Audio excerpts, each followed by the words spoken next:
สาธุสบายดียามแรงยมพ่อยมแมวตนญาติโยมทักทายสบายดีเด้อเป็นจังไดสบายดีกันบ่ช่วงนี้เฮ็ดเวียกเฮ็ดงานธุรกิจเป็นจังไดมื้อนี้พระอาจารย์ก็บ่มีหยังหลายมาเป็นกำลังจิตกำลังใจให้ของตนญาติโยมเนาะผู้ที่กำลังสู้ชีวิตผู้ที่กำลังท้อแท้ผู้ที่กำลังหมดกำลังใจ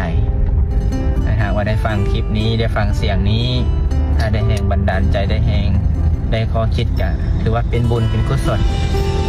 ญาติโยมพอออกไม่ออกคนเฮาเด้อฟังเอาเด้อคนเฮาเกิดมาว่ามีผู้ใดที่ว่าจิเลือกได้เลือกเกิดในสถานที่หั่งที่ดีได้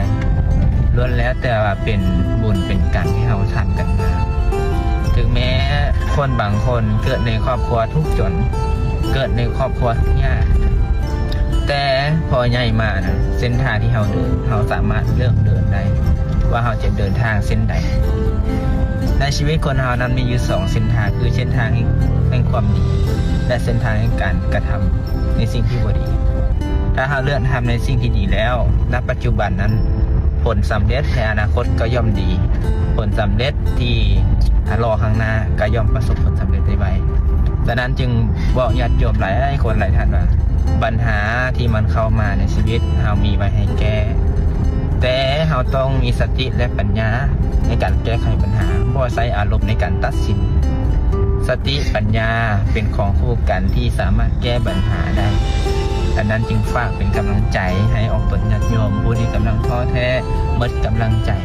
ชีวิตคนเราเกิดมาน่ะมีเพียงแต่ชีวิตเดียวใช้ชีวิตให้มีคุณค่าให้เห็นคุณค่าในตนเองถึงแม้จะมีคนเว้าคนว่าคนติสินดินทาคนด่าทอคนที่บ่หวังดีกับเราแต่อย่าลืมว่าเราเองต้องเป็นคนที่ให้กำลังใจตนเองดังคำที่พระพุทธเจ้าว่าอัตตหิอัตโนนาโถคนเราเกิดมาย่อมเป็นตนและเป็นที่พึ่งของตนบุคคลที่อื่นจะเป็นที่พึ่งของเราบ่ได้เด็ดขาดหากเราบ่พึ่งตนเองแล้วเราจะไปพึ่งภัยญาติโยมดังนั้นเราจึงพึ่งตนเองตนเป็นที่พึ่งของตน